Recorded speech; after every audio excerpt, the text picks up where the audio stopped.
उत्तर प्रदेश के मुख्यमंत्री योगी आदित्यनाथ ने कहा कि हमें अपने संविधान पर गर्व है।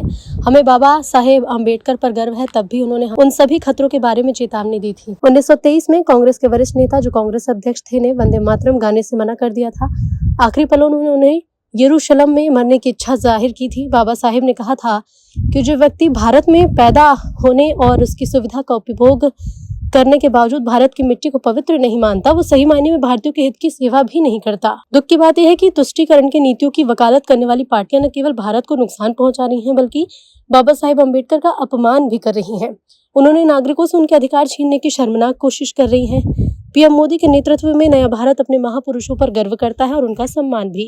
हमें अपने संविधान पर गौरव की अनुभूति होती है। हमें बाबा साहब भीमराव अम्बेडकर पर गौरव की अनुभूति होती है।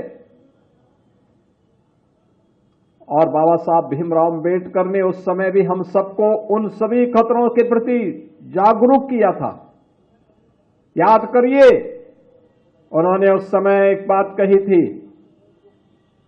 जो बात यहां पे पहले अभी असीम अरुण जी ने कहा, मैं उसमें आने के पहले एक बात जरूर कहना चाहूंगा। जब उस समय कांग्रेस के एक बड़े नेता ने,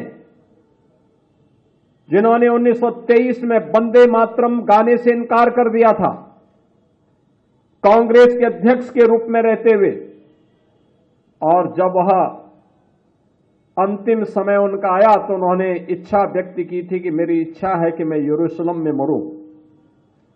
बाबा साहब ने तब एक टिप्पणी की थी कि जो व्यक्ति भारत की धरती पर पैदा होकर के भारत की सुविधा का उपभोग करके भारत की धरती को पवित्र न मानता हो, उस व्यक्ति के द्वारा दिए जाने वाले वक्तव्य कभी भारतवासियों के हित में नहीं हो सकते। दुर्भाग्य से उस तुष्टीकरण की नीति पर चलने वाले दल न केवल भारत का अहित कर रहे हैं, बल्कि बाबा साहब भीमराव अम्बेडकर का भी अपमान कर रहे हैं और इस देशवासियों को उनकी सुविधाओं से वंचित करने की कुत्सित चेष्टा का हिस्सा भी उनका है। हमें याद करना होगा इस बात को कि बाबा साहब भीमराव अम्बेडकर ने आज जो भी सुविधाएं और जो भी संपन्नता आपको प्राप्त हो रही है, ये सभी कुछ उनकी प्रेरणा है। प्रधानमंत्री मोदी जी के नेतृत्व में नया भारत अपने महापुरुषों पर गौरव की अनुभूति करता है, उन्हें सम्मान देता है।